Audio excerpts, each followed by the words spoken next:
play this on his tortoiseshell mandolin. Love divine, so great and wondrous, deep and mighty, pure sublime, coming from the heart of Jesus, just the same through the tests of time.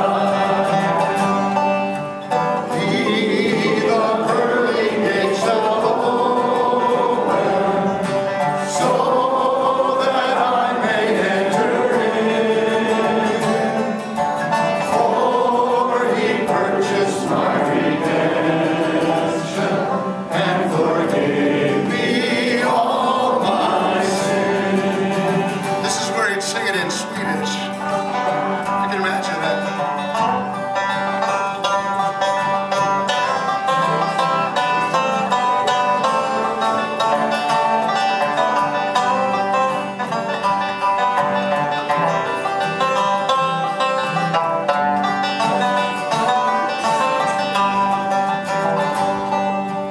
Love divine, so great and wondrous, all my sins he then forgave.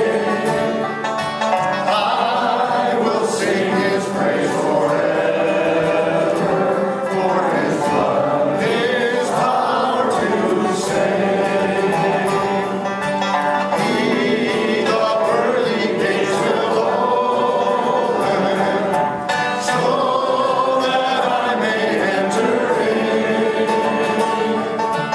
For he purchased my redemption and forgave me all my sin. Very good.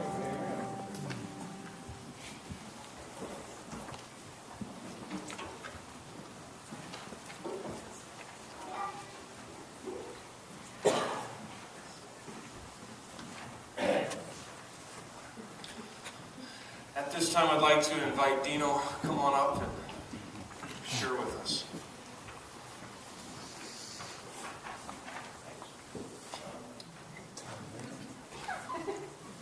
You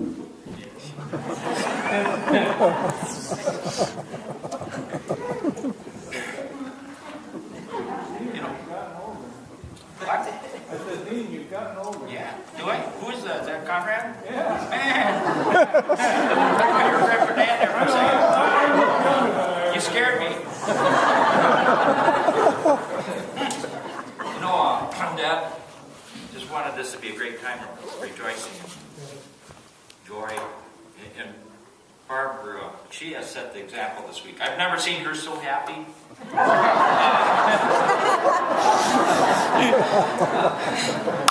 I'm glad for her because she should actually deserve an award because I think she's the first Remberg wife to ever outlive her husband. And I think it is true.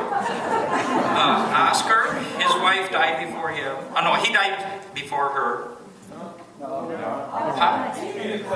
Oh, excuse me. I'm getting it confused, Asher. The wives died first, that's what I'm saying. Thanks, Conrad. You know, as I go through the history, correct me as I go, because I don't know what I'm doing. But, so Edith died before Oscar. Myrtle died before Milt. Ben's wife, Sabina, died before Ben. How about any others? So it shows how tough it's to live with a Renberg. So Barbara, thank you. I mean, you're great. But anyway, this is kind of fun up here. Let's see, where should we start? Well, Ken did get something wrong. He said Dan was a good man. He wasn't. I grew up with him. Just one example. High school, I was getting ready to go to school, and I put my glasses on, and they were all caked with butter. I told Dad, I can't read the blackboard this way, and my grades just went down. But he got a kick out of it. But we had a lot of fun. He, like any dad, your shortcoming is there's good sides. He was unusual in that I could skip school anytime, and he'd write me a note that I was sick. He did. He was unbelievable. I did a lot of snowboarding that year. Yes, you did. Am I too loud or is it? No, you're fine. Okay.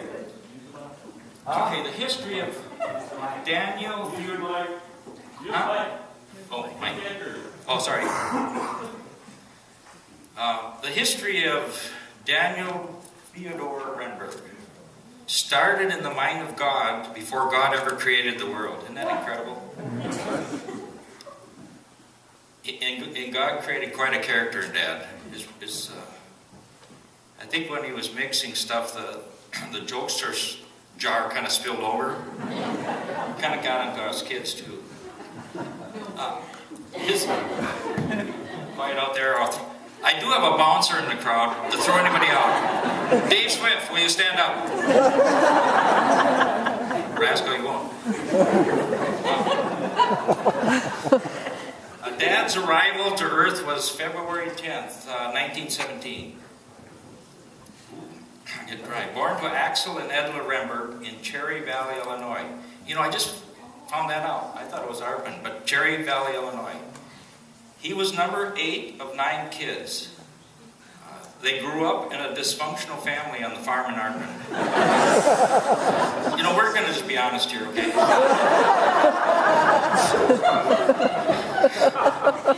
We all come from dysfunction. Dad married Betty Venata, and I think it was, looking back here, I think it was 1940. And moved to Seattle. Some of this history, don't know exactly, but they moved to Seattle where Dad worked at Boeing. And they had, Perry and Dave were born in the Seattle area. And then in 1950, they moved to Northern Illinois where they had their nicest kid. I don't know who wrote this. In 1955, they,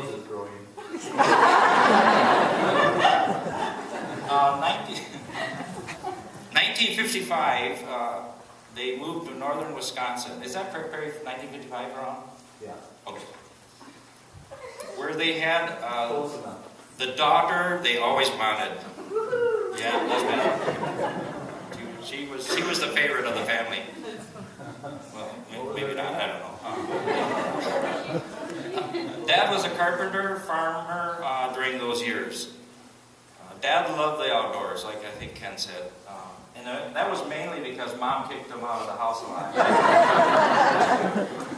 In 1965, my mom and Dad got divorced. Perry and Dave were on their own. And Pat went to live with Mom. I went with Dad. Sorry. And in 1971, well, we had made a trip in 1969 to Oscar and Edith had the Evergreen Motel, and it was just a great trip, seeing the West and the mountains. Dad always loved the mountains from living in Seattle. So we re-roofed Oscar's resort there. And so we just, when we went back to Wisconsin, just dreamt in the mountains. So in 1971, well, maybe a little before that, sold everything, but we moved in 1971. And we moved to Leavenworth. Dad, my brother Dave, Lynn, Becky, Sarah, Steve Andrewson, me, and a little later in the year, Pat came. Is that right? Yeah. Did I get everybody that moved out? It was